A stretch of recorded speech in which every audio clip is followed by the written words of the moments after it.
Luto tayo ng sabaw na isda, guys. Ito yung isda namin, guys. Super laki. Yan. Sabaw natin yun, guys. Lagay tayo ng 3 cups water, guys. Ayan. Lagay natin yung kamatis. Hintayin natin na mag-ano yan siya. Kumulo-kulo. And guys, kulo-kulo na yan, guys. Ayan. So, ano natin? Lagay natin yung isda natin, guys. Ayan. So, ayan.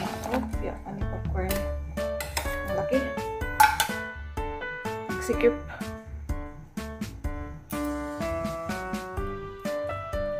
Halo-halo na marinig nyo dyan, guys. Pasensyahan nyo na, guys. Lahat-lahat marinig.